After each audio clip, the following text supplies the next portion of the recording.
Yes. Let's do it. Look, Jeremiah's going to be so heated tonight. No. Oh, yeah.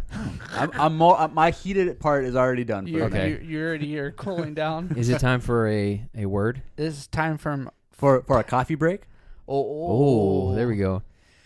All right, here's the thing. We have a sponsor for this episode, and the three of us would really, really love it if you would listen intently to this portion of the episode and then go do it. Go you know what I'm saying? What we just tell you to do. Do it.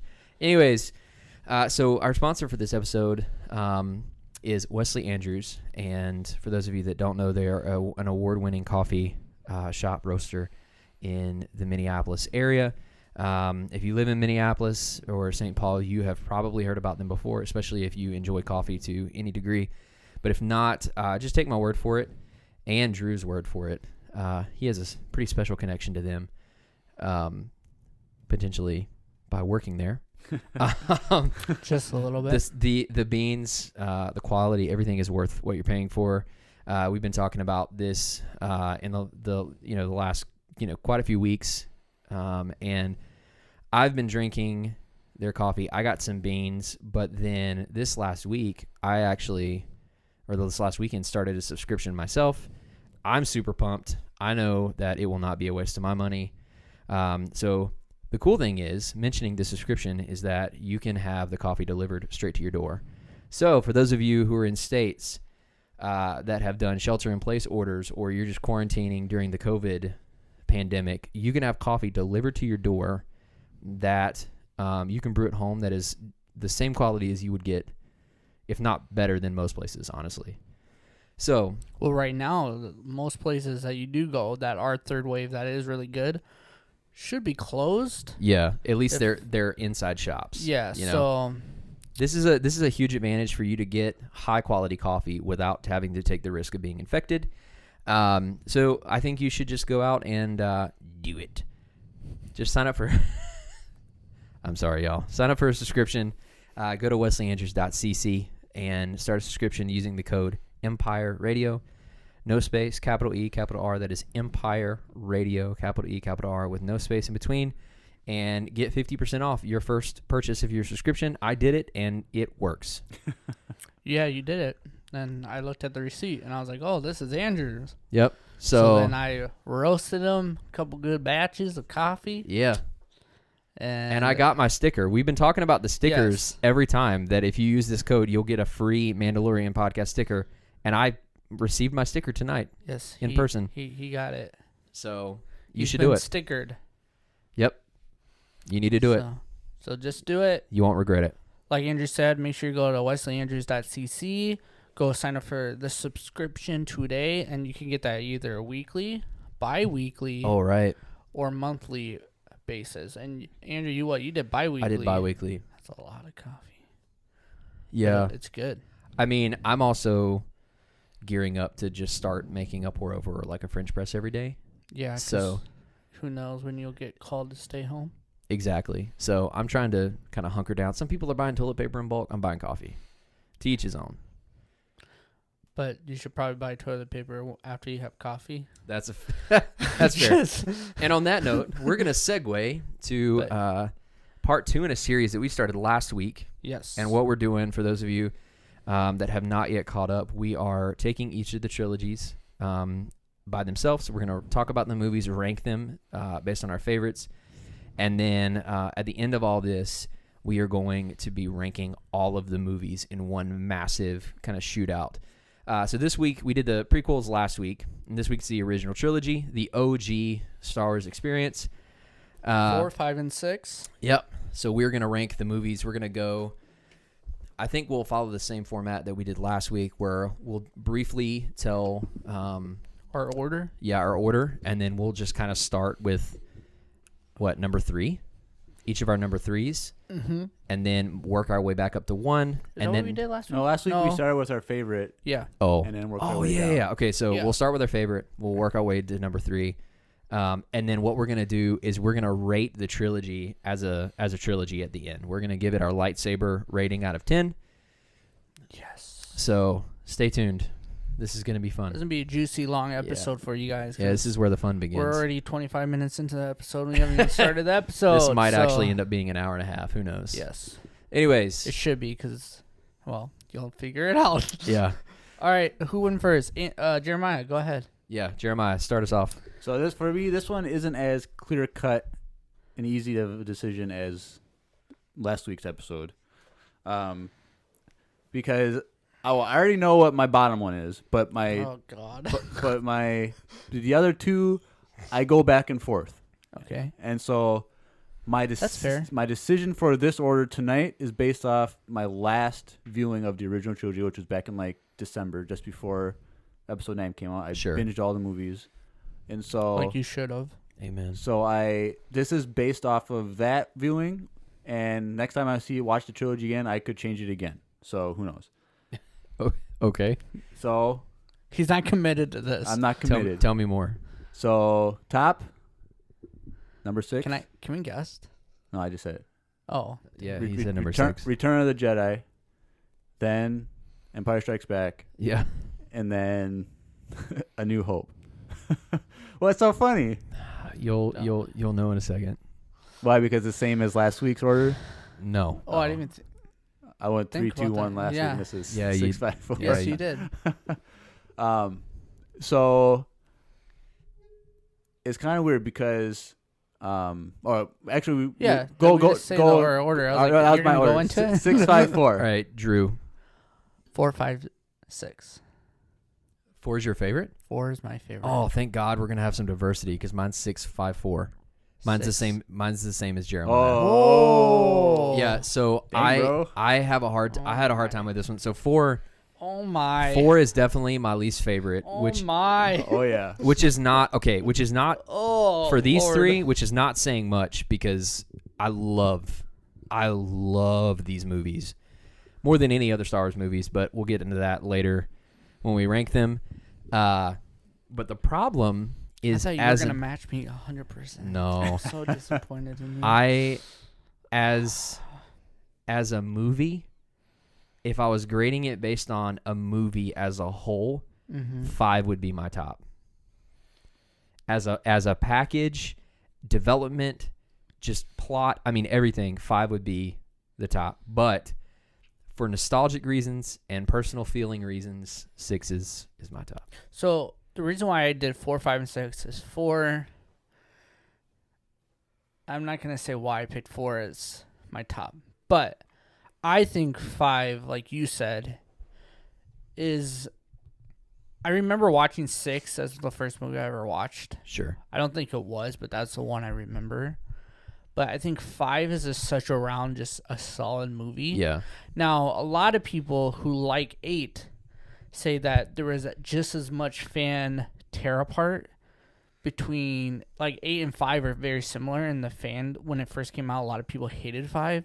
Yeah. But I don't. Whatever. I don't. Ryan Johnson said the same thing, and then you go back and look at the numbers, and Empire was a massive hit. I can't imagine that. People went crazy after that came out. Yeah. So I disagree with that whole statement. I think 5 is just. I mean, it's Empire Strikes Back. The bad guys win that movie, and when that movie first came out, a lot of bad guys did not win movies. That's a valid point for the timing of it, because it was what 79, 81, and 83, I think. Correct. So in 81, how many bad guys won a movie? Besides, not very many. Well, Jaws wasn't even out yet, right? Jaws was out. Yeah, so I guess. But Jaws didn't. But that's like a horror movie, though. Well, Jaws won. I don't know a lot of movies from that era, so I couldn't give a lot of deep. I'm just saying, like in the title, it's like Empire Strikes Back. Like, okay. Yeah. You know what I mean? Like, it's hard for Empire not to be my number one. But I'm not gonna go in. So that's just the reason why I picked my order. will tell you that as I'm thinking about the two movies, even now I can feel. Dude, you're wearing an Empire shirt. I know. A really dope one. If you want, you can change your order right now. If you Here's want. the thing. I know that A New Hope is not my favorite of the 3, but I also know that on any given day, the balance between Empire and Return of the Jedi could switch. It really could. It really could switch for me. So it's hard. Okay, so mine's the same with A New Hope and Empire. Okay. So maybe we should. Let's just go in. Go ahead. Yeah. So, what's your favorite? Go.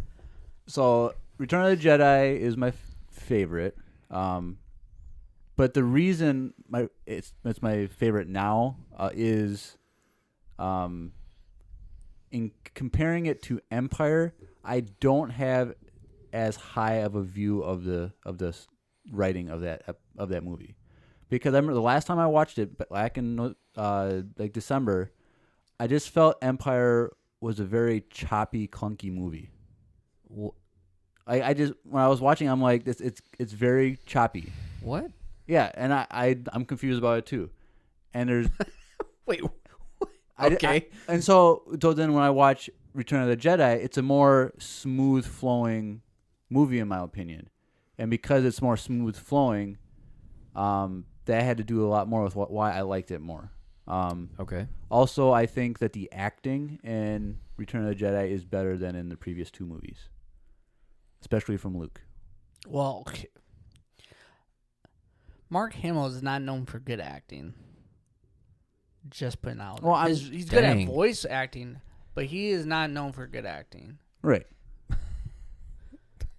I'm gonna plead the fifth on this one, man. I don't want to talk about that. I don't know enough of his other stuff, so I couldn't. I mean, there's not been a great deal. There's a reason why he's been doing a lot of voice acting for a while.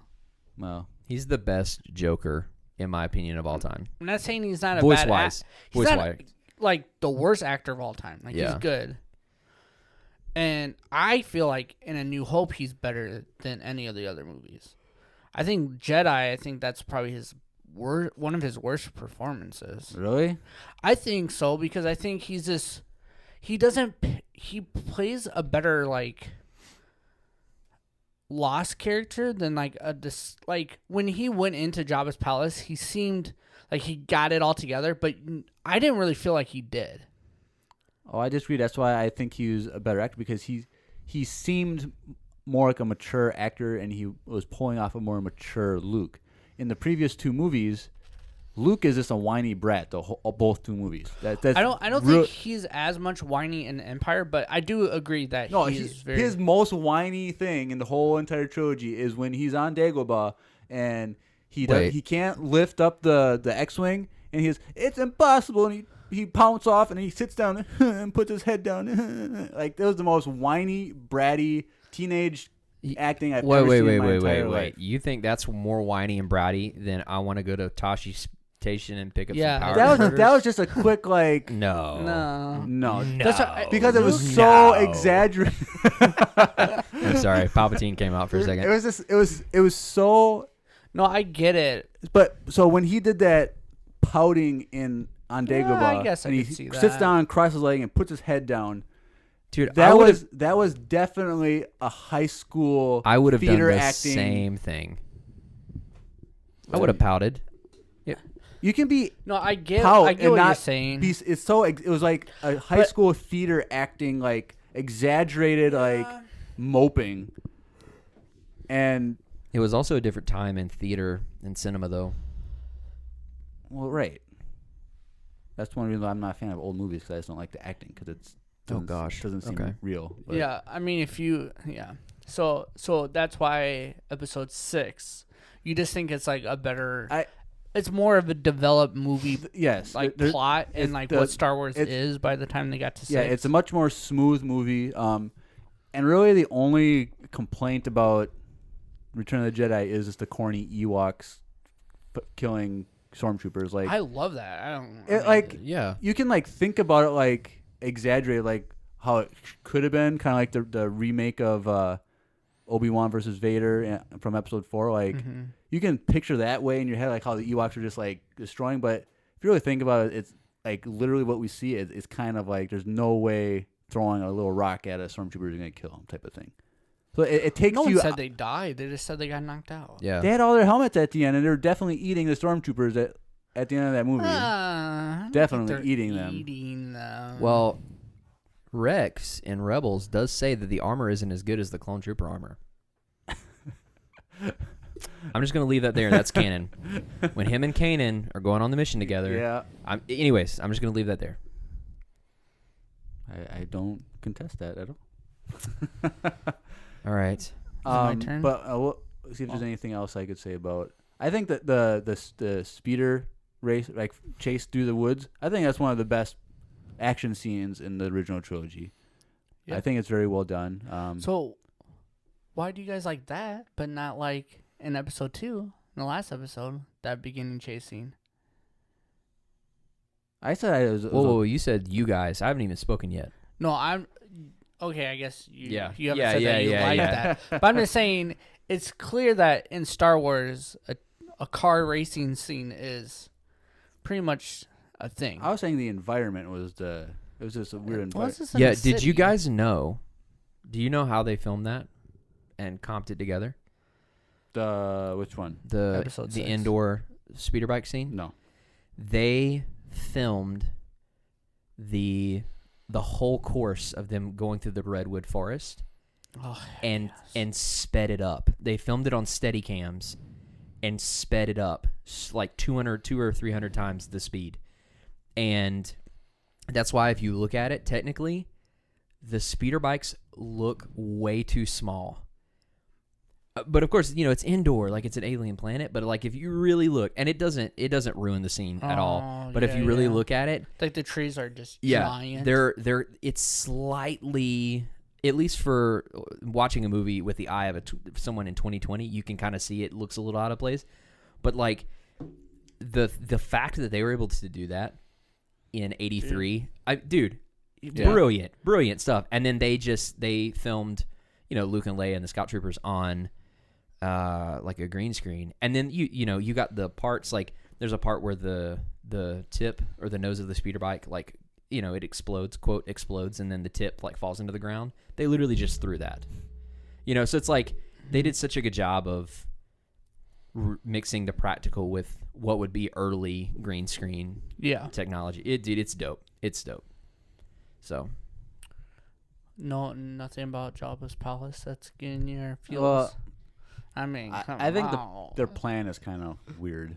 Your feels in Jabba palace. It's a little. I know what you're trying to get me to say. I'm not going to say it, but I think the whole Jabba palace plan was a weird plan. But whatever. Just because you're on Tatooine doesn't mean it has to be a perfect scene. Oh, that rhymed. Wow. Oh, speaking of Jabba's palace, here's another fun fact. In the canon Bounty Hunter comic that is currently ongoing under Marvel Comics. Yeah, I was about to ask if you read that. Dude, it's good. It's really good. Boba is on his way to Jabba's palace with frozen Han in the back, and he gets a call. So and it's this. It's someone from his past. I'm not going to spoil it, but it's someone from his past that who people are speculating could be the guy in the Mandalorian potentially. And he's like, the guy's like, it doesn't pay much. And when Boba finds out who it is, he's like, I'll do it for free. And then he's like, I've got time. I've got time for it. How many books are out? There's like I think 2. There's not much. But on the way to Jabba's palace, he's like, I'll take a detour. I've got time. So, damn, that might be one of the reasons why the rebels were able to catch up before, Han was there for like 6 months.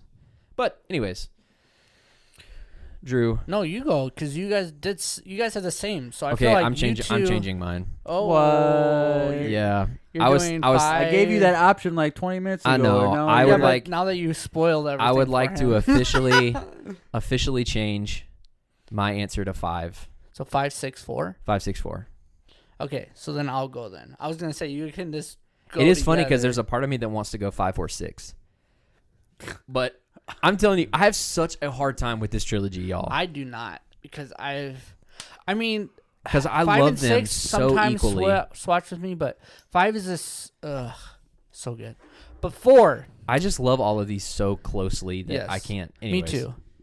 My official, for those of you listening, my official stance as begrudging as it is for me to say. Do you need me to go talk about 4 and then you can change your answer again? Damn, you might need me to talk about 4.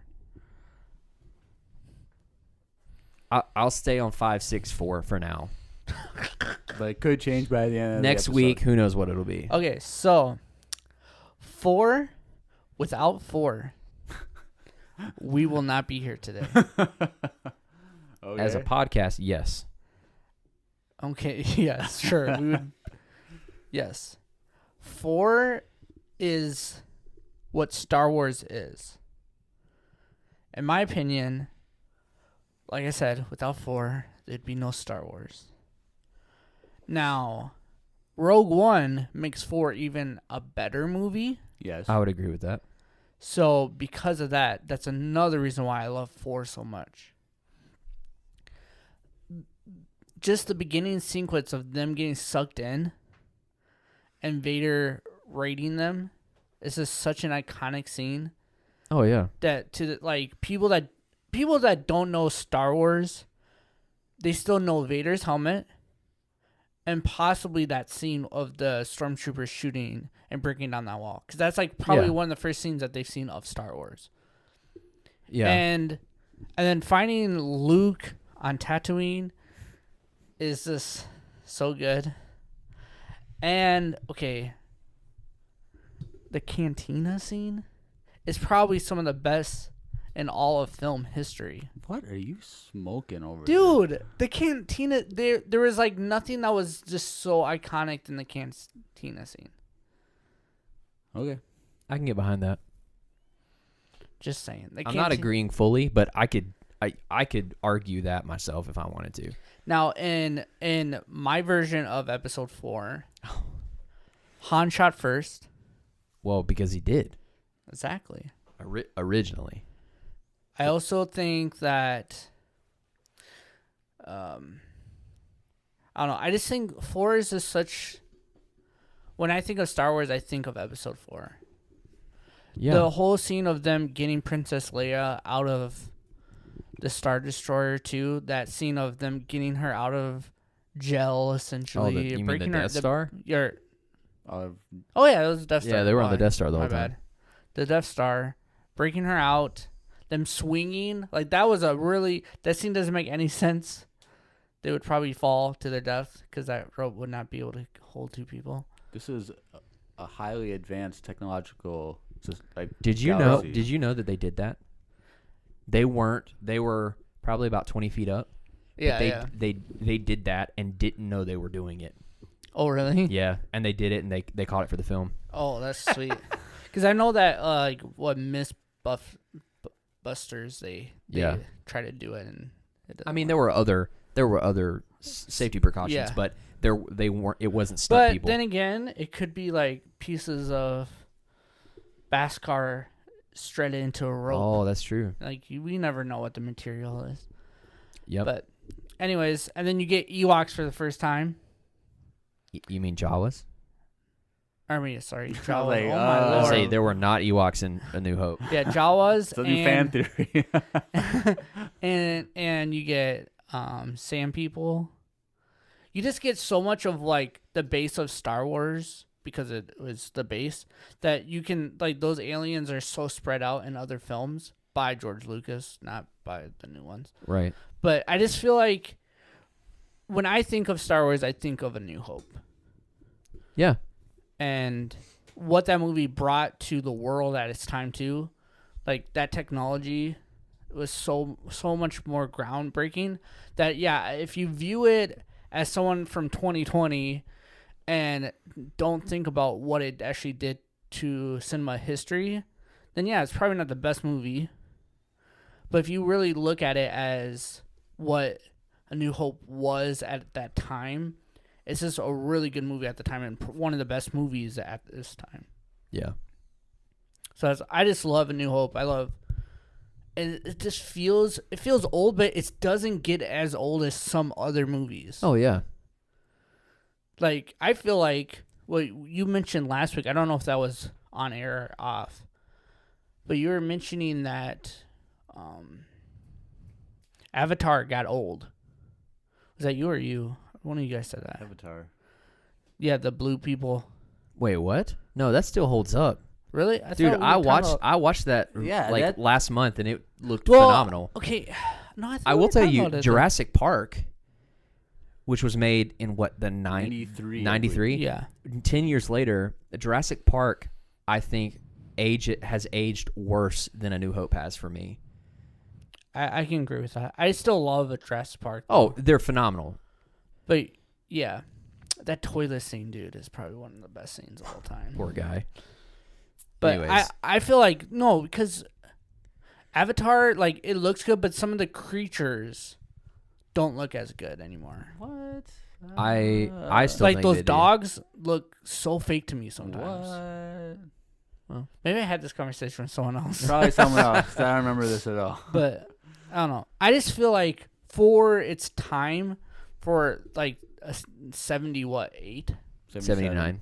77. That's right. 77. I was closer than. Wait, then I was wrong earlier. What'd you say? Yeah, you said 79. 79. It was 77. 80. I thought it was 80. Was it? Oh, gosh. What? What's 80? The second movie, Empire. Yeah, it is 80. And because then 83 for... I think it's 81 and then 83. I'm willing to bet it was 80. You think it's a solid 80? I know that it's for sure like early 80 because that 70 show wasn't able to do a thing about it. Yep. 4 was 77. We're the worst Star Wars podcast. Yeah, I'm sorry. we still love it so much. Yeah, it was 77, 80, and 83. They were 3 years apart. I knew Right. I knew 83 was right. I knew 83 was right. I knew. Okay. Yeah. Okay. Yeah. I just love everything that A New Hope brought to my life and brought to Star Wars. And it is something that a lot of actors today say is Star Wars is what brought them to want to be an actor. Yeah. Like that first movie. Yeah. And so that makes sense. And I get it. Okay. You're still wrong, but I still get it. All right. So for the sake of time, here's what I'm going to do. I'm going to condense my section into one section. Well, why? Because we're going to be here for 3 hours. So it's the 3 best movies of all time. I don't have to work tomorrow, that's so fine. I don't care. Well, me either. Well, I'm essential. For 3 hours. I'm essential, so I get to work. Nice flex. Anyways, weird flex. Okay, so on that note, fine. I'll do them one by one. But on this people note, that are listening have nothing to do most likely. That's fair. So I'm going to talk about my number one. But on that note, I do want to agree with you that I think, not because I'm a Star Wars fan, if I were to remove my bias, I can't do that. I think A New Hope could be in the running for one of the greatest films of all time. I mean, top 3 for sure. Agreed. If not, I think it could be in the running for the top 3 groundbreaking films. Yeah. I mean, yes, for sure. Because I mean, the visual effects. It had the perfect combination. Because the reason that it hasn't aged poorly is because everything is practical. I mean, everything. There wasn't CG. I mean, the ships were models. The explosions were real. The Death Star was a model. You know, this 100-foot model that they had out in the parking lot of a warehouse in California that they built and filmed on with electronic cameras moving through, getting That's the sweeping what I'm saying. shots. Like, my favorite version of A New Hope is when Han shot first, which means right. I'm okay with the edit version. Yeah. But I still prefer the original cut. But I mean, you've got Luke with the reflective tape on the blade of the lightsaber when he's doing the training remote, and just all of these groundbreaking effects that hadn't, this was ILM for the first time they formed, and then they did things that no one had ever done. Ben Burt, the sound designer, created lightsabers and blasters and all these sounds, and it took the world completely by storm. I mean, if you watch that 70s show, like this is weird, but if you watch that show, when Star Wars came out, they were watching Star Wars nonstop for weeks. Yeah, and they just talked about it. It was briefly number in one. that show, but like that was real. Like when it first came out, no one knew what it was. But once one person saw it, the world. It was number shut one down. for months, which is at the time unheard of. So if you're interested in this, I got to get on to talking about my number one. But if you're interested in this as a listener, two things that I would recommend. One, the Star Wars Empire of Dreams documentary. It's a feature-length documentary that they talk about the first three movies and the making process, and they give you the history, little backstory on Lucas and where he came from, and then they talk about the casting, and they talk about special effects and doing it, under time crunches and all these. It's fascinating stuff. And then the second thing I would recommend is shout out to Anthony Daniels, C-3PO himself. His recently released, I think within the last, it's this year, his book, I Am C-3PO. And it is. Have you read that? I have it, yeah. Oh, I couldn't put it down. I have a secret love for history and biographies and stuff like that. I love documentaries. And so that book is an autobiography of C-3PO, essentially, of his experiences getting cast and like the months after he got fitted for the suit that he didn't hear anything before A New Hope, and then going to Tunisia and filming, and how like just terrible it was to be in the suit, and like for him it was probably how he came home the first day and his limbs were like torn and bleeding and bruised, and anyways, it's a great inside look on Star Wars from his perspective, considering that he's been in all 9 movies now. So, in every Star Wars film except for Solo. That is true. He was in Rogue One for like 3 seconds. Yeah, he was. Yeah. Oh yeah. Scarif. They never tell us what's going on. Yeah. So. Oh yes. Anyways, if that book is so worth the purchase. It's so good. I would recommend people. This is kind of weird, but I'm recommending another Star Wars podcast. If you go listen to Inside Star Wars, it's like a documentary podcast going through how George made A New Hope. Yeah. From his childhood of him racing his Fiat to the point where he almost died because his Fiat crashed, and his seatbelt that he installed for racing didn't work because he wasn't really good at installing it, and he flew out, and that's the only reason why we have A New Hope, because he didn't die. Yeah. Till like every detail, and then it goes through and it's like sound cut. It's really good. So go check out Inside Star Wars. This is not a plug from them or anything. This is a free sponsor, essentially. They're not a sponsor or anything like that. So go check those guys out. But anyways, so episode 5. My number 1, Empire Strikes Back. So that's all of our number 2s. Yeah. Well, yeah, his number 1 is both of our number 2s. Yeah. Oh. So Empire Strikes Back. So we could in the same way that there's nothing quite like seeing the Tantive 4 and the Star Destroyer come out in the opening shot of A New Hope. You get the same feeling at the beginning of Empire, but then the ability, like the way that you see the walkers, the AT-ATs coming on Hoth, it's just the whole movie in many different ways is awe-inspiring as a movie. I think A New Hope, just because of its face value of it being the first, is awe-inspiring, but I think Empire ups the game because you have an entire snow planet, which is vastly different from Tatooine. So you have Hoth for the first time. You have Dagobah, which they did all of it on a soundstage in London.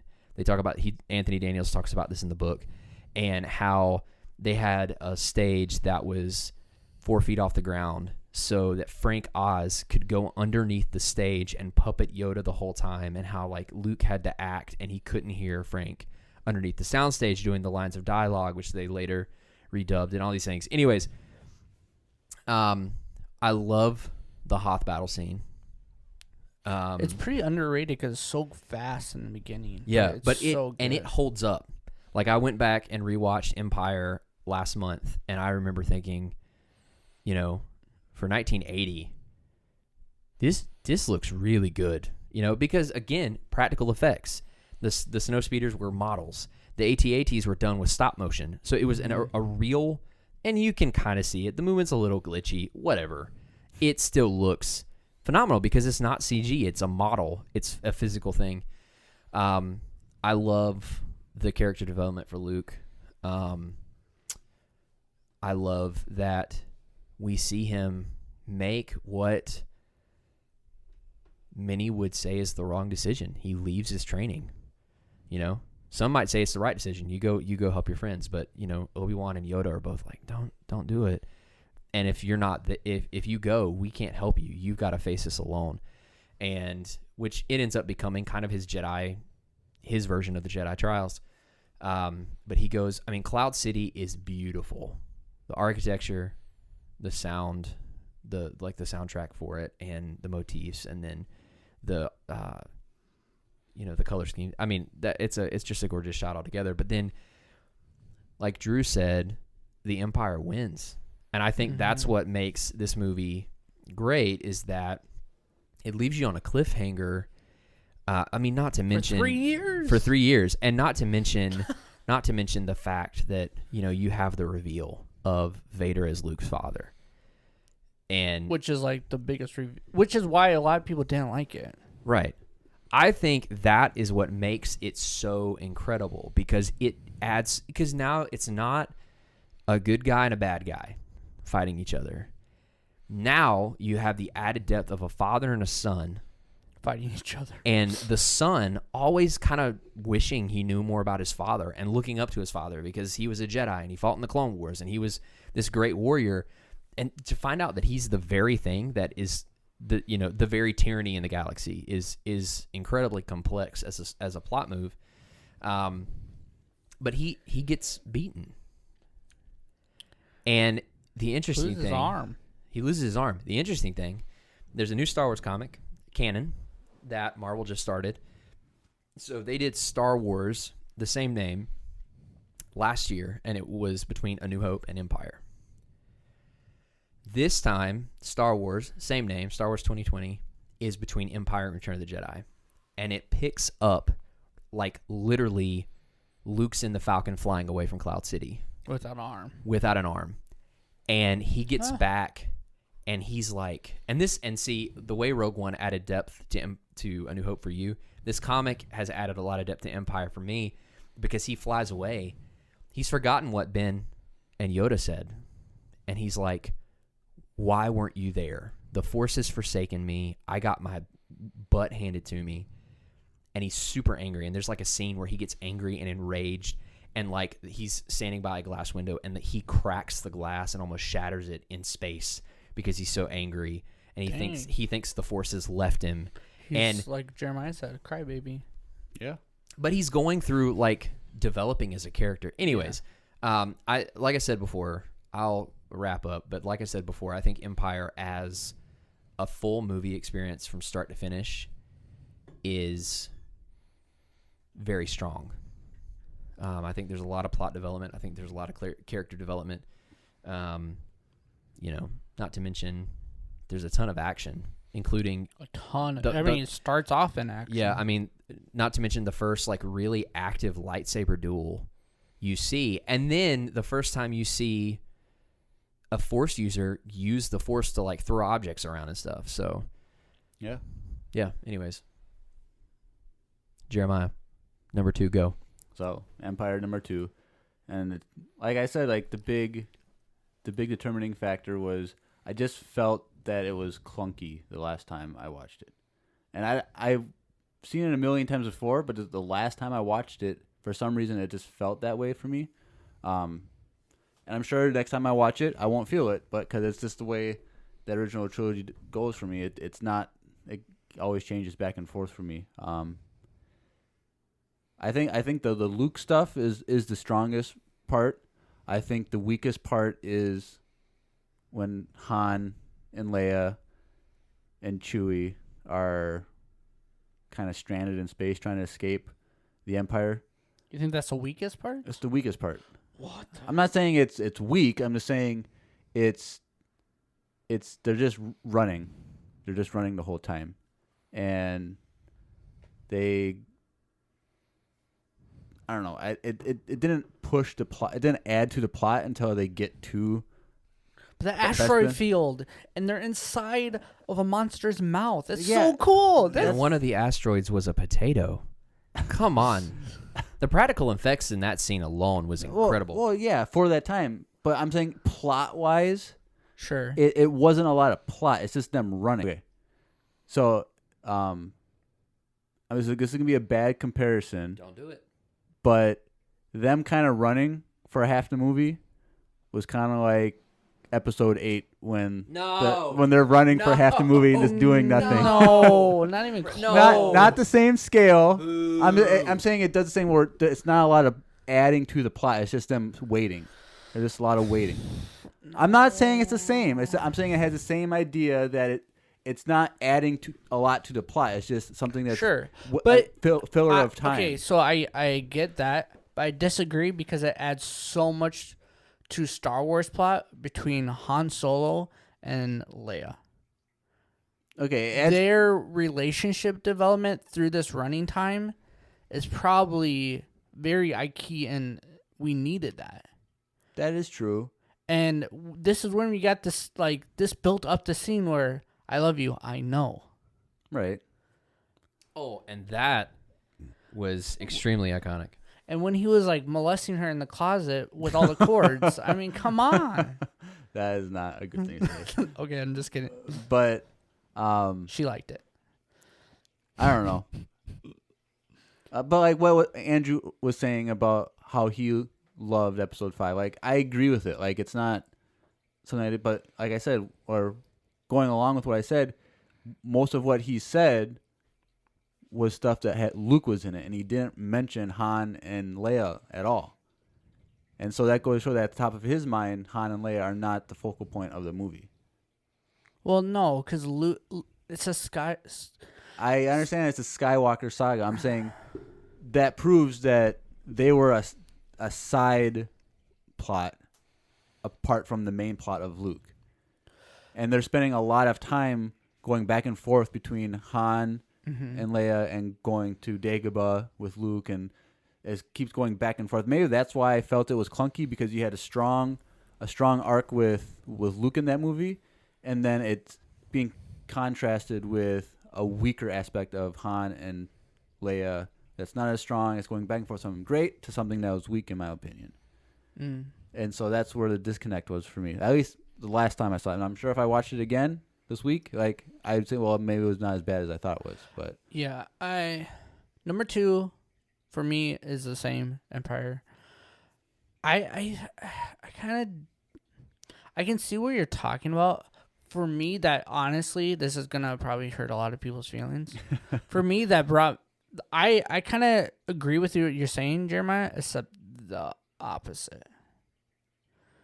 I think the stronger plot point in this movie is more of Luke or Han Solo and Leia's journey with Chewie in the background, and I feel like the Luke and Yoda stuff, because he's so whiny and he sucks at it, I feel like it's never anything that I wanted to keep seeing. Okay. I never wanted to keep seeing him there stuck on a swamp with a robot, with a puppet. It wasn't really, as a child, I never really wanted to see Luke use the Force. What? I don't know why. Wait, what? Yeah. It's never been my thing.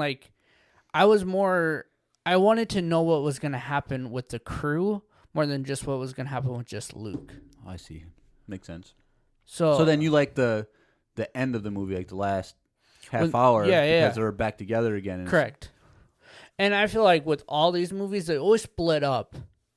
But I'm always that's why I think that's another reason why I love A New Hope, is when they're all together. Right. Trying to survive together and conquer the Empire together. And that's one of the things that Mark Hamill didn't like about the new trilogy. Yeah. Is they never got to be a crew again. Except for this new one. Even then, they weren't. I mean, they were, though. They were all in the movie, but they were never together in the Millennium Falcon. Oh well, the crew at the end, that was. I mean, that's everyone's biggest disappointment. Yeah. Is that they had an opportunity in Force Awakens to have all the original cast. Yep. In the cockpit of the Millennium Falcon, and they dropped the ball. Which is why I can't always just blame everything that happened in 8 on Ryan. Yeah. Right. Because JJ kind of screwed us up a lot too. So I don't forget. But I just love the crew together more. So like for me, the beginning of Empire Strikes Back is so cool when they're looking for Luke. And we see what a Tauntaun's insides look like. And yeah. I just love that scene. Like, it's gross and like nasty, but it was so iconic of Star Wars. On the outside. Yeah, I just loved it. And I'm the jokester, everybody. And or we also get the amazing scene there. I'll see you in hell, and he leaves. Like that is so like iconic. There's a lot of in this movie that was like. Still to this day is like iconic Star Wars more than I feel like quotes of Jedi, in my opinion. Yeah, I think the most iconic thing out of Jedi is Leia and the Ewoks. And the Ewoks, definitely. Yes, definitely Leia. Leia and the Ewoks together, not separate. Right. I mean, but think about it. Like, think about it. You go to Comic-Con, and there's always 50,000 stormtroopers. Yes. And then like 1,000 Slave Leia variations. And Vader's. That's true. But it's among the top, the top. I mean, done. Jeremiah didn't want to mention why you picked episode 6, but we all know why. No. I don't know. Okay, so for me, my favorite thing about Empire, I'm going to do it quick because we're already an hour and 7 minutes into this episode. Oh boy. Tauntauns. I love alien species creatures. I just do. Tauntauns are one of my favorite alien pets of all time. Okay, I need to ask you something right now. Out of all 3 movies, what is your favorite alien species? That's hard. It's a toss-up between you have dewbacks. Species or animals. Sorry, animals. Because you have the dewbacks, you have banthas, you have tauntauns. Probably tauntauns. I mean, look at my collection. That is true. For those of you who don't, the coolest tauntaun. Yeah, he does have a tauntaun, still like a stuffed tauntaun over there. That's from Galaxy's Edge, and it's like metal inside, and it stands up by its own and makes a lot of noise. Yeah. I love tauntauns. And you for mean me, Sarlacc? The Sarlacc isn't at the top of your list. And I feel like I live in Hoth. So I feel like Minnesota is very much like Hoth. It runs a little closer to home for me. You guys are getting soft. The last 3 winters have been super mild, so. But let me tell you something. As someone from North Carolina originally, the mild winters are still drastically different than the rest of the country. I've been here like my whole life. This is like, but I'm getting over it. It's like global warming, dude. All right. This year is pretty easy, but wait until April when we get 17 feet of snow again, like we did last year. Yeah, I don't want to talk about that. Anyways, so I loved episode 5. I love how much more Boba is in it. One of my other favorite characters. Boba's in it a lot, and he kind of has a bigger role. He's no good to me dead. He captures Han Solo, and at the end of the movie, we're like, what the heck? Now, there is some plot. Do you know why they chose to put Han Solo and Carbonite in that movie? Why? Like story-wise, why the... Yeah, he was a test for Luke. No. Well, I mean, that's what they said. No, because Harrison Ford was only in contract for 2 movies, and they didn't know if he was going to return for a 3rd one. Yeah. Oh, and so to be fair, put him in Carbonite because he wanted Lucas. He wanted Lucas to kill him off, like 6 different times. I mean, But there's a reason why he died in episode 7. Spoiler! Sorry. Sorry. Spoiler. It's okay. We see him again. Oh, sorry. Whoa, dude. Dang, that was loud. Yeah, that was. But yeah. Anyways, I loved episode 5, and sometimes I do think, oh, maybe it's my favorite, but then The OG is deep in my heart, and I can't ever. But solid at number 2 pick for me is 5. So, all right. So my turn. Number 2 for Andrew. You already talked about number 2. You talked about your number 1 at first. So why did you demote it? Oh, so you should probably go from that. Why did you demote 2? I kept thinking about how strong Empire was as an all-around movie. And, okay. I'll go back to what I said originally. So, Return of the Jedi is kind of my favorite from a kid, like my kid perspective of watching it. Because you see Luke at his height. You see Luke confront the darkness in himself and win. You see Luke fight that really great, really emotional lightsaber duel between him and Vader at the end. Where Vader, I guess now supposedly beats the Emperor.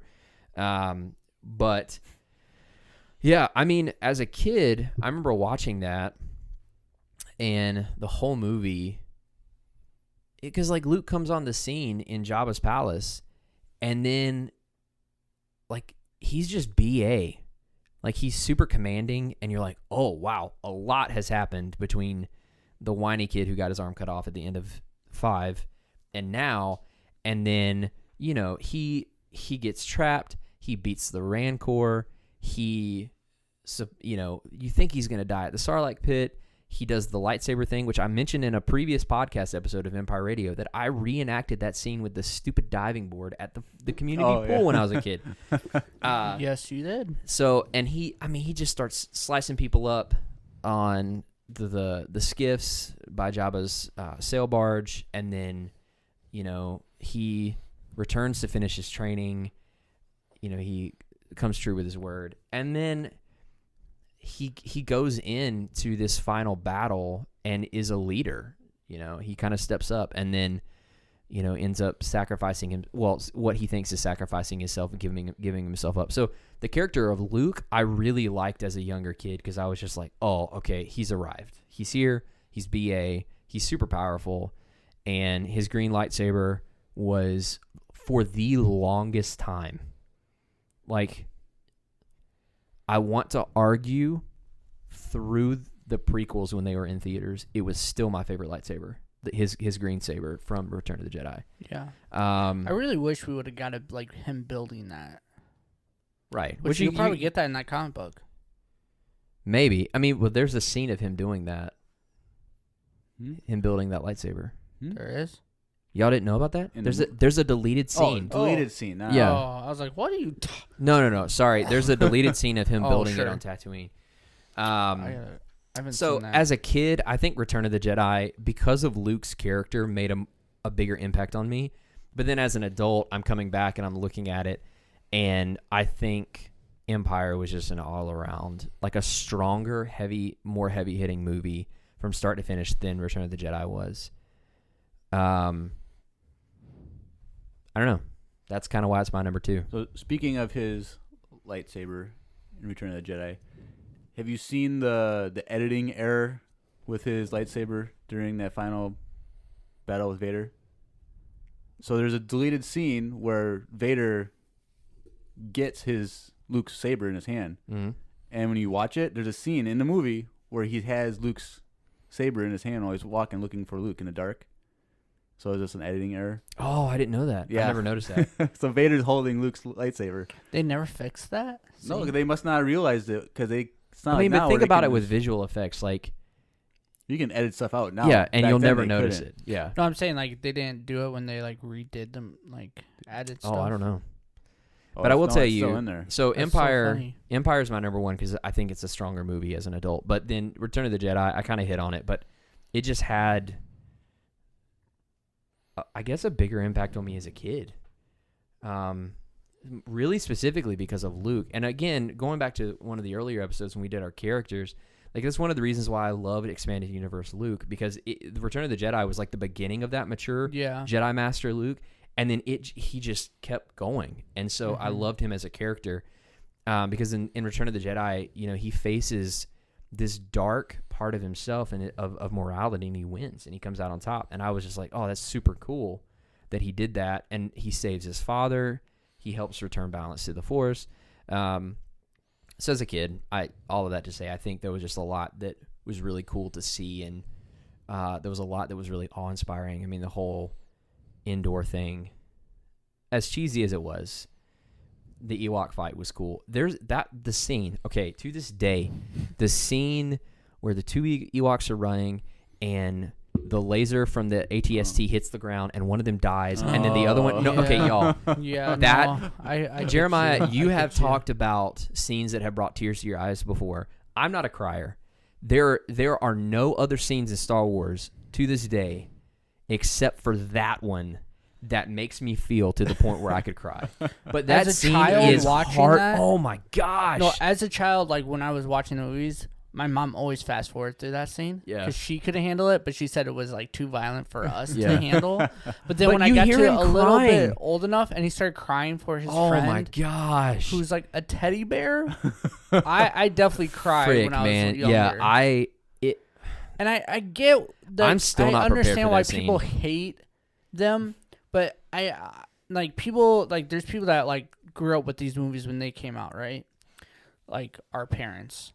Or older, and they like think of them as much as people hate on what's his name? What's this stupid character that everyone hates in Star Wars? Jar Jar? Jar Jar, yes. People say they're like the same. They both hate them both. Like there's people that hate Ewoks as much as people hate Jar Jar. That's so stupid.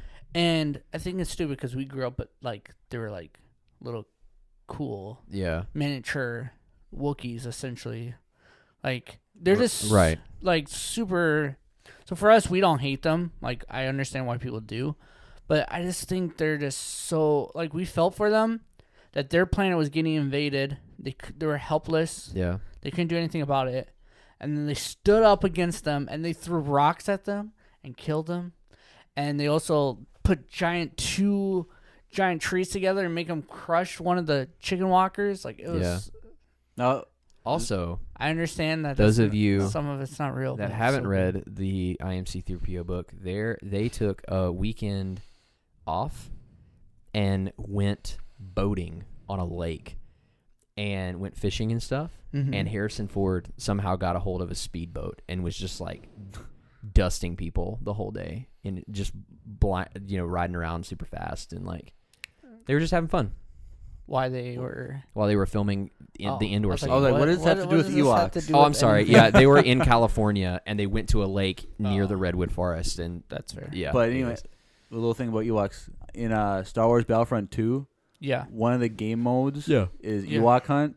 Have you guys seen it? The gameplay from it? Yeah. Dude, it's when you're playing as a stormtrooper, it's so scary because it's terrifying. Because they're like hiding. I stopped playing like zombies. I stopped playing that game mode because it was too scary. It's like zombies. I just couldn't handle it. It's so cool. It makes the Ewoks cooler because like. Yeah.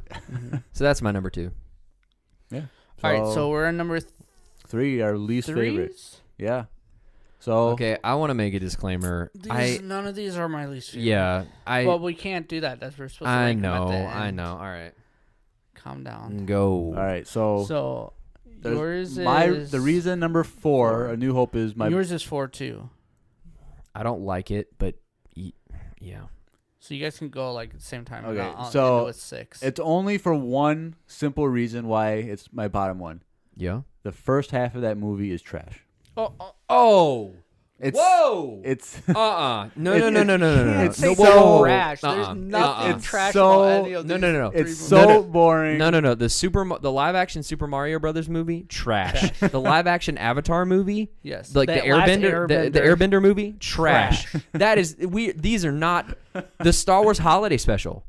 We love it, but trash. It's trash. Go back and watch Episode 8. Kind of trash. This is not no. I just think the first half it's super not that great.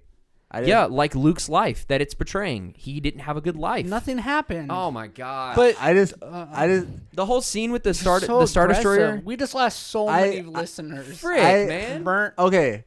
When the Star Destroyer is coming in and taking that's a great scene.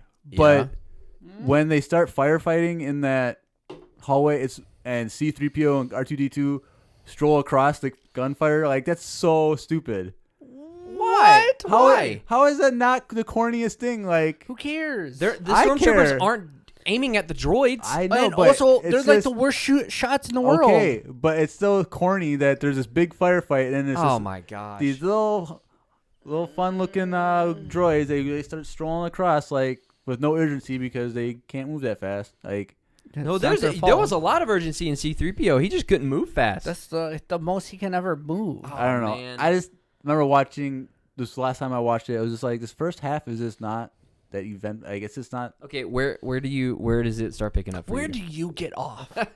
Where does it pick up for you? I would say when they get into the Death Star. That's when it starts to get great. The second, So you have looked over the cantina scene, Yes. the Tusken Raider scene, Yes. everything on literally everything on Tatooine. He I- hates Tatooine. I don't Oh. hate Tatooine. You hate I just think Tatooine. that How it's do you not hate Tatooine? This was iconic Tatooine. This is Tatooine. who doesn't mean I have to hate it. Well, you just spat on I'm it. looking at the plot, not the environment. How is this? They meet Han Solo and Greedo.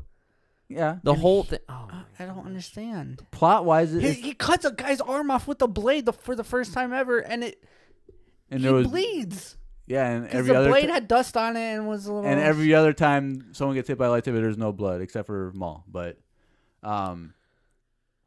I just think that the first half, you guys hate me so much. so much. It's not just us. It's like all of our listeners. But keep once going. you get onto the Death Star, I'm in pain, y'all. once you get into the Death Star, I think it's a great. It's just great. It's perfect. Like, it's top of the line. And you agree that for the time this movie came out, it was one of the best movies of all time. But that's because of the visual effects, which was mostly in the second half of the movie, not the first half. Right? No. You're telling me there's more special effects in I'm the not saying first half than the more. second half? But just as much. It's just as much. I mean, This- look at the okay, cantina. None of those people are fake. Most of the first half of the movie is on Tatooine, and it's just The practical. droids, the Tusken Raiders, What- the cantina scene, the speeder. Let alone the fact that speeder. they put the mirrors underneath that thing to make it look like it was floating. All right. Okay, but what is the cantina and Tusken Raiders and They're all special effects. Yeah. what do you mean special effects? Like they're all in costume and they're all. No, I'm not talking about costumes. I'm Oh, talking you're about, talking about, like, special ships? effects, like TIE fighters flying through space. That's a special effect, not practical costumes. Oh. That's not a special effect. That's costumes. It's a special effect You disagree? nowadays. You're telling me that a person's makeup is special effects? I mean, I get what you're saying. That's this costume. It's like saying But that the only reason we have by great ta- special effects in here because we're wearing clothes and we have a desk here and stuff like that's not special effects. no, I get what you're saying. So they're But on the still. desert planet, which is all an actual on-site environment. The cantina is a practical set, so it's a cool set, but it's not Yeah. special effects. You have aliens that are wearing practical costumes and makeup, but that's not special effects. That's just costumes and makeup. Yeah. Now, when you see the updated version, you see the worst CGI Jabba the Hutt in the history of the universe. Well, it was CGI as of the 90s, Yes, so they didn't have much to work with. right. I don't. So like, that's why that's not one of my versions. Right. well, have you seen like the non-CGI scene though, where they had Yeah, a person? with some Yeah. fat guy walking Yeah. around. Yeah. And fun fact, that's the fat guy who is pet is in It's the same guy. Return of the Jedi, yeah. yeah. Oh, It's the I guy from didn't. Return I of felt the really Jedi. bad for him too. Did you cry? No, but my heart broke a little bit when he started crying. Heck no, I was like, dang, he should have died too, fat boy. Wow. Whoa, dude. Oh boy. Fat shaming. Fat shaming. My bad. No, but the so, most important thing is we heard him say that the first half of A New Hope was trash. I just pick and choose what you listen to on this podcast. now look. folks. That trash is still better than. Okay, trash is so aggressive. It's that trash is still better It's than an episode 8. unpolished diamond. but- it's an unpolished precious stone.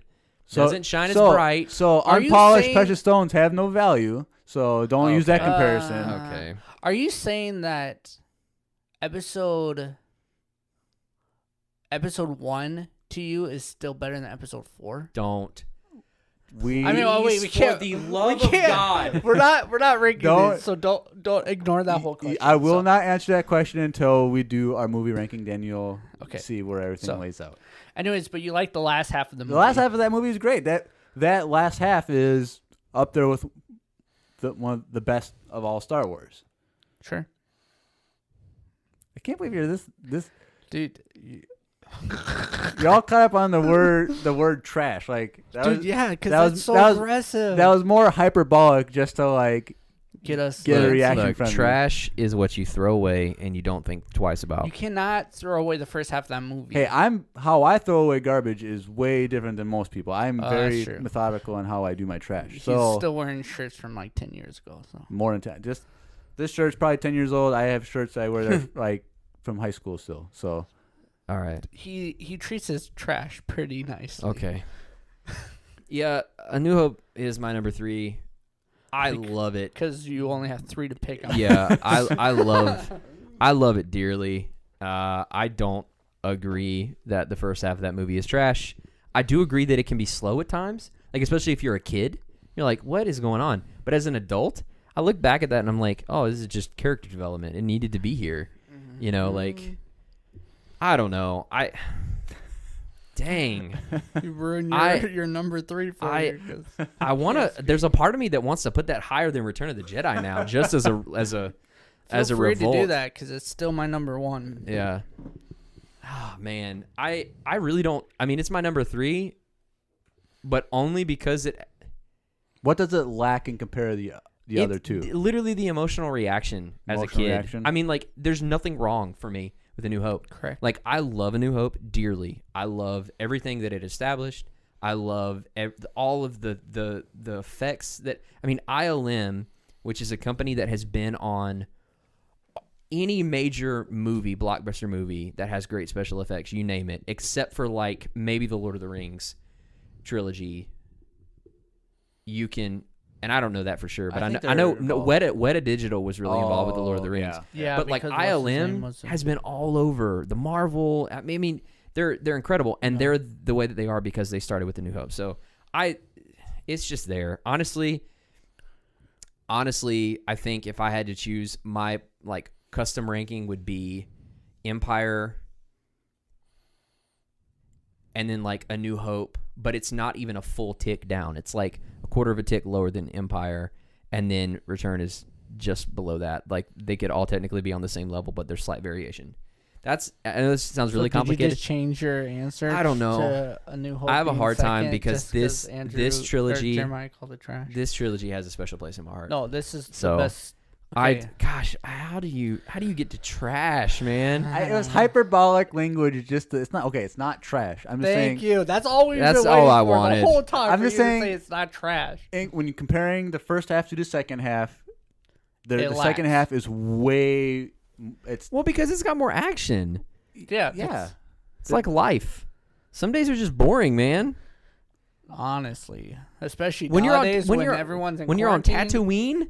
And you wanted to go to Tashi Station to pick up some power converters, but Aunt Beru said no? Dang, dude. You better sit down at this table and drink your blue milk. Dude, we got blue milk for the first time and he did go to Tashi Station, and he saw Biggs. He did. In the deleted scene. That we didn't get to see. No. Another one. But, yeah. In the book, Anthony Daniels talks about how much production went into that scene, and then, like, he goes through and describes it, and then there's one sentence. And it was never seen in the movie. And then he just moves on. It was really funny. Anyways. I should go find all these Alec Guinness as in the beginning as old Ben Kenobi. Stop trying to change his mind. And he started with the original Hello There. That is true. That was him. Hello There. But I don't get his scream thing that he does. It's a crate dragon call. I don't even know what that is. Am I supposed to know what that is? Yes, it's the one thing on Tatooine the Tusken Raiders fear. It's a massive reptilian lizard. So they turned around and looked at him and thought it was him. So why were they so scared? No, they didn't. He wasn't. When they turned and looked, they were hearing the echoes and looking in the direction the sound was coming from. They didn't see him. Which I'm kind of mad we didn't get a crate dragon. How are we supposed to episode know 1. that though? Just watching that film, you don't know that.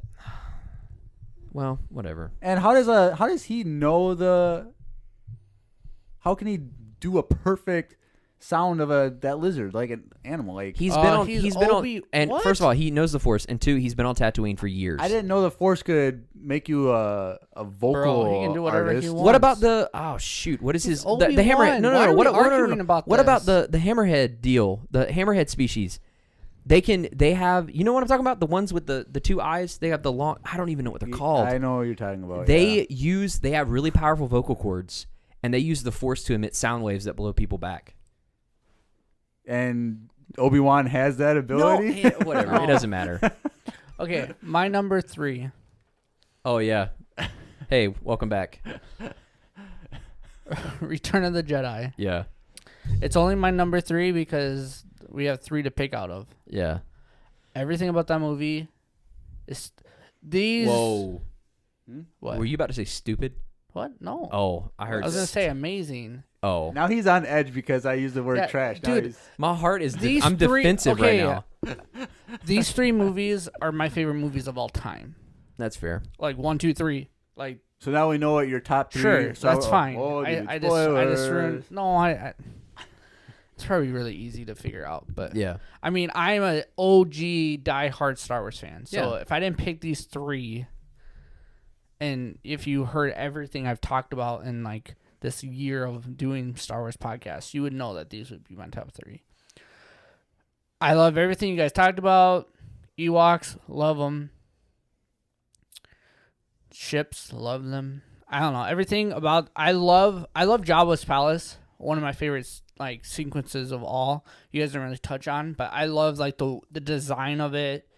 It feels kind of like a cantina, but it's not.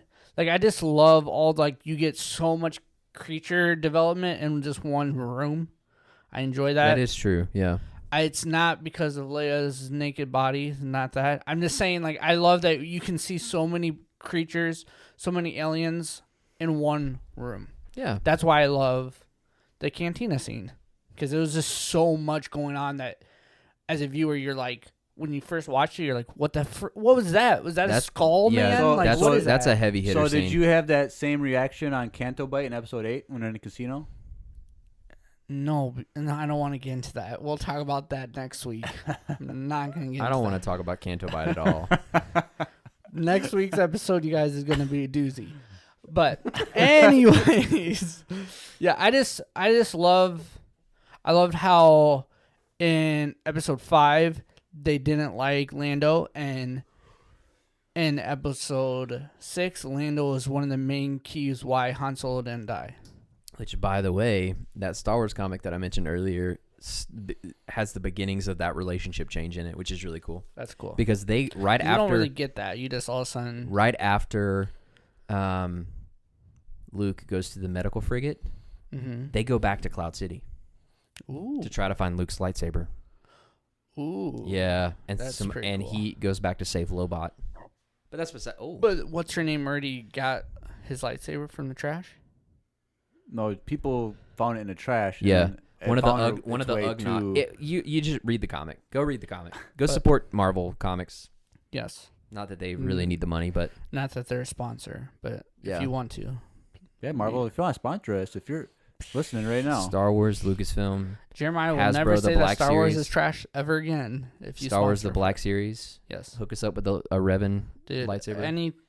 Or the Boba Fett. DC is trash. Besides the Flash and Batman, I 100% agree with everything you just said. And Superman the Aquaman movie and the Wonder Woman movie and Man of Steel movie are all great. No. But you haven't seen them, so you can't judge them. So whoa. Okay. All right. What? This is a Star Wars podcast. Yeah, this is a Star Wars. Anyways, 6 is only. I love everything about 6. Boba Fett. I think his dying scene is stupid because it doesn't make any sense. He's alive though, so he's not. He's dead. alive, so. Wait a second. So Boba Fett falls down a hole and survives, and then in the same movie, Palpatine falls down a shaft and survives. The only person that I don't think anyone has died falling besides, spoilers, Han Solo is the only person that has fallen down anything that has I would died. like to argue that the fall was not what killed Han. Correct. So no one has. Well, No, he got did stabbed. die. He got stabbed through a chest. Palpatine did die. He died, but we're splitting hairs. His body I'm died. reading the book right now. Yeah. His body Body died. Sure. He died. But you gotta understand, He's died Leia before. didn't sense anything until after Han Solo fell through and we didn't see his body in the light anymore. So he could have. That's just the cutting. It's poor cutting by JJ. But That was one of the best scenes in all of Star Wars. So don't even trash that scene. That is. We'll talk about this that. This is getting crazy. You don't like that scene? No, it's fine. No, it's the way you just said about that scene. I love that scene. I love that. But the beauty of Star Wars is that we all have our own opinions. Yes, but if you like Episode 8, please turn off this podcast. No, please don't. I'm just kidding. But anyways, I think you understand how I stand about all this three movies. I don't need to keep explaining why I still like 6. Okay, so lightsaber reviews out of 10. I'm giving it 10 lightsabers out of 10. No, my gosh. No! All right, what is it? What is it? But you already know from last week that I said the prequel trilogy is my favorite of the 3 trilogies. What did you give last week? I gave that a 10 out of 10. So you remember that, right? That's right. I've known this the whole time. Okay. So I said Jeremiah's going to get most heated, but I didn't realize that we were being actually said, get hated by his that comments. being said, I will give this trilogy is my second favorite of the trilogies. So like a 9.5? A 9.5 out of 10. Okay, fine. Okay, all right, I'll accept What that. did you think I was going to put, like a 7? No, I was thinking I was about to hear like an 8. Which Yeah, because when not looking let at you the say whole 8. looking at the whole trilogy, the first 1/6 of the whole trilogy was trash. The rest of it was really good. You can't say trash. dang, bro. Dang. Bro. Is it just hot in here, or is it because this heater is on? The heater's on, that's why it's hot in Oh, here. sure. All right, you guys. This was a really intense episode of Empire. And probably really entertaining too. Yeah, it's probably really fun. Yeah. And remember, our choices could probably change a year from now or next week if we watch them again. Like they go back and forth. So, I mean, mine always is 4, 5, 6. I mean, mine is has still never going to be a changed. 10 out of 10. I'm not. Well, like, yeah. That's fair. But anyways, well, this is this has been. So next week we're going. Yeah. 7, 8, 9. Yeah, we're doing the sequel trilogy next week. So tune in. I want to say that it's probably going to be even more entertaining. I feel like it's going to be very predictable. The order. Predictable, but then humorous. I think it's going to be really humorous too. well, I think we all know Jeremiah. we're all gonna have the same bottom. I'll go take that prediction. Okay, guess that's but I think Jeremiah is going to surprise us. I think he will. He's already he spoke a little too fondly about Canto Bite earlier. I could see it in his face. No. Anyways. Trust he me, was just trying to get arousal out of me. Okay. So He stay tuned for knows part better. 3. Yeah, stay tuned next week for part 3 on the Empire Radio podcast, where we're rating within the trilogies. We're rating the trilogies, the movies, and that will lead us to another installment where I'd like to do the anthology films and like the TV shows. Yeah. Maybe group those. It's going to be more than a trilogy, but group those together, and then we'll end with the Overall ranking. the home run of an episode. Now, is that ranking of the movies going to include the anthology films, or are we just doing episodic films in that ranking? How are we going to do that? God, if we include the anthology films, I feel like there's going to be too much. I think we should leave it up to our listeners. We should do a poll on Facebook and Instagram, Yeah. and then they can decide if it's on both. Yeah. All right. Yeah, and that's a few weeks away anyway. Yeah. So So We'll get a poll set up probably sometime this week. yeah. And then make sure you tune in to Clone Wars Saved, you guys. Episode 6 is about to come out. Yep. We're going to get some more of your girl, Ahsoka. So I'm pretty pumped about that. So make sure you tune into that. Yeah. Also, if you're in quarantine, you're like, I just finished Mandalorian for the second time, but I never listened to the Mandalorian podcast. You're Go back and missing listen out. it. So go make sure you go listen to that. Yeah.